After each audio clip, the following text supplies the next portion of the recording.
ఈరోజు పొట్టి శ్రీరాములు గారికి 50 అడుగుల పైన వారి విగ్రహానికి ఈరోజు జనసేన అందరం వచ్చి వారికి నివాళులు అర్పించాలని చాలా నెలల నుంచి అనుకుంటా ఉన్నాం. కానీ దానికి ఒక సిగ్నిఫికెన్స్ ఉండాలి, దానికి ఒక ప్రత్యేకత ఉండాలని అనుకున్నాం.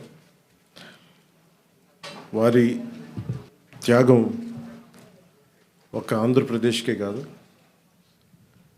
భారతదేశం మొత్తం దేశ విభజన జరిగిన తర్వాత భాషా ప్రయుక్త రాష్ట్రాలకి అన్ని ప్రాంతాల్లో అన్ని రాష్ట్రాల్లో ఉన్న ఆ ఉద్యమాలకి వారి బలిదానం ఒక క్లియర్ కట్ సందేశం ఇచ్చింది.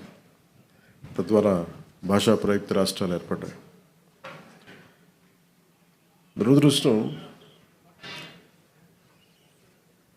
ఒక మహానాయకుడు బలిదానాలు చేసిన వ్యక్తులు మహానుభావులందరినీ కుల చట్టాల్లో ఇరికించడానికి బంధించడానికి మన సగటు రాజకీయ ఆలోచన విధానం వీళ్ళని ఒక ప్రత్యేకమైన కుల చట్టంలో బిగించాలని చూస్తారు. అలాంటిది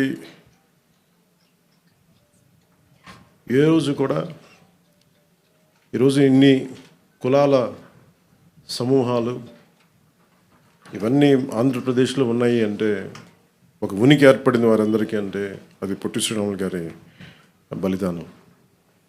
ఈ సందర్భంలో ఎప్పటి నుంచో మనకి ఈ కులాల కొట్లాటలనే దేశం అంతా, ప్రత్యేకించి దక్షిణ భారతం అటు ఆంధ్రప్రదేశ్లో మరి ప్రత్యేకించి తెలంగాణలో ఇంకా తెలంగాణ నినాదం ఉంది, తెలంగాణ ఉనికి ఉంది, తెలంగాణ భావోద్వేగం ఉంది. ఆంధ్రప్రదేశ్కి మంచి వచ్చాడో కానీ ఆంధ్ర అనే ఉనికి అయితే లేదు. ఆంధ్రప్రదేశ్కి ఉనికి ఇచ్చిన మహానుభావుడిని ఒక కులాన్ని కట్టేశాం. అది ఇంకా బాధేస్తూ ఉంటుంది. అలాగే కాస్ట్ బేస్డ్ మూమెంట్స్ వచ్చినాయి, సోషల్ మూమెంట్స్ వచ్చినాయి. రామ్ మనోహర్ లోహియా గారు లాంటి కాస్ట్ ఇన్ ఇండియా ఎలా ఉండాలి, ఏం చేయాలి, భవిష్యత్తు ఎలా నిర్మాణం జరగాలి, రాజకీయ నిర్మాణాలు ఎలా జరగాలి, అంబేద్కర్ గారు కోరుకున్న అనలైజేషన్ ఆఫ్ కాస్ట్, కుల నిర్మూలన, ఇవన్నీ జరుగుతాయో లేదో నిజంగా తెలియదు. కానీ వీఆర్ ఆల్ ఇంటర్డిపెండెంట్, ఒకళ్ళ మీద ఒకళ్ళు ఆధారపడ్డాం. మరి 98 దశకం నుంచి 2004 వరకు కుల దోషణలు ఎక్కువైపోయింది పాలిటిక్స్లో. ఏ స్థాయికి ఎక్కువైపోయినాయి అంటే, దాని పీక్ వైసీపీ వచ్చిన తర్వాత ఇంకా జర్నలిస్ట్లో కూడా కులాలతో తిట్టడం ప్రారంభించేశారు. ఇంకా అది పరాకాష్ట. అంటే ఈ స్థాయికి మనందరం దిగజారిపోతే, అంటే ఒక నాయకుడు తప్పు చేస్తే, లేదంటే అంటే ఏ స్థాయికి వెళ్ళిపోయినాయి అంటే ఇవన్నీ లేట్ 98 నుంచి కానీ 2004-05 తర్వాత ఇంకా కుల దూషణలు ఏ స్థాయికి వెళ్ళిపోయినాయి అంటే, ఒక సెన్సిటివ్ ఇష్యూస్లో తోసారు. ఇష్యూస్ని డైవర్ట్ చేయడానికి, ఒక తప్పు జరిగింది ఎవరైనా లేవనెత్తితే ఆ వ్యక్తిని కుల దూషణలతో తిట్టడం, ఏదైనా మాట్లాడితే సెన్సిటివ్గా అయిపోవటం, వీటన్నిటికీ ఎక్కడో మేము చరమాంకం పలకాలనుకున్నాం. ఇది జనసేన మూల సిద్ధాంతంలో ఒకటి కులాల ఐక్యత.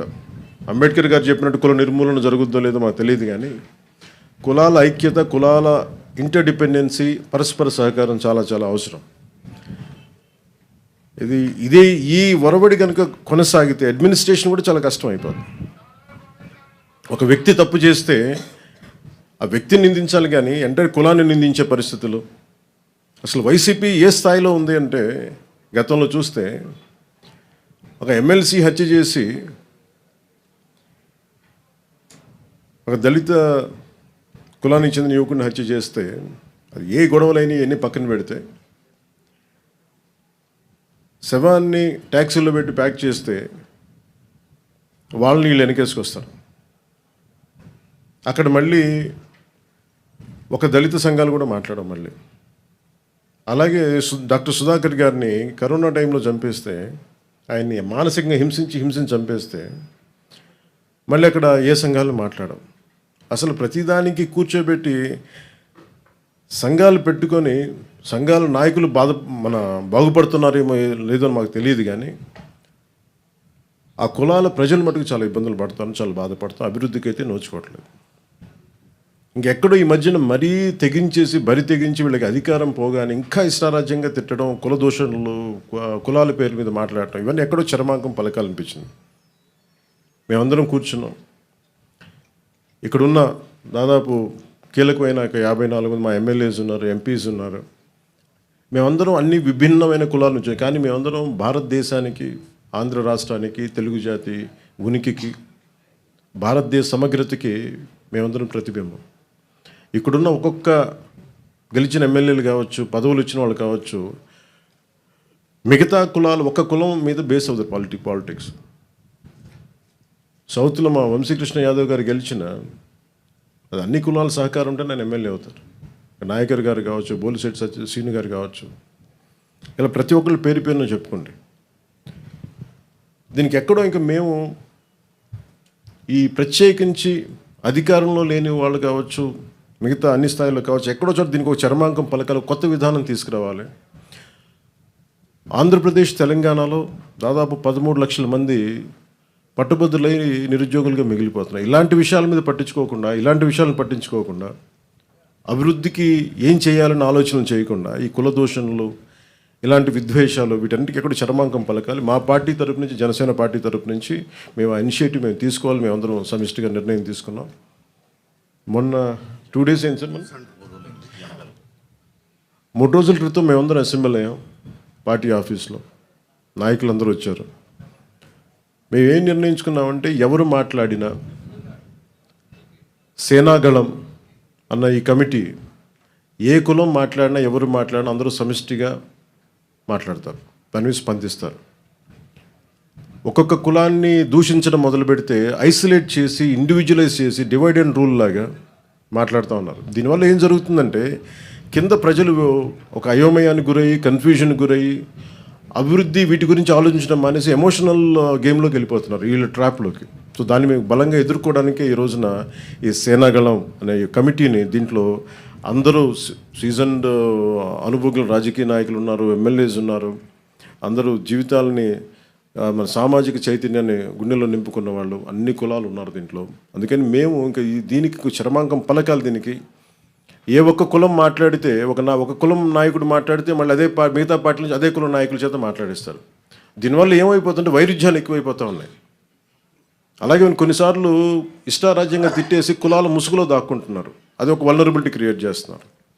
ఈరోజు పొట్టి శ్రీరాములు గారి స్ఫూర్తికి, ఆయన ఆంధ్రజాతి ఐక్యతకి, భారతదేశం సమిష్టిగా ఉండాలి, దీని సమగ్రత భంగం కలగకూడదు, దానివల్ల భాషా ప్రయుక్త రాష్ట్రాలు ఏర్పడాలి, వీటన్నిటి నేపథ్యంలో ఆయన బలిదానం జరిగింది. కాబట్టి వారి స్ఫూర్తిగా తీసుకుని ఈ రోజున సేనాగళం అని మా హై పవర్డ్ ఈ కమిటీ, ఇంకా ఎవరు భవిష్యత్తులో ఎవరు కులం గురించి మాట్లాడినా సమిష్టిగా మా నాయకులందరూ దీన్ని, మా పార్టీ స్టాండ్ కానీ వాళ్ళని ఎదుర్కొంటారు. మా అందరికీ తెలియజేస్తున్నాను. Thank you sir. జై.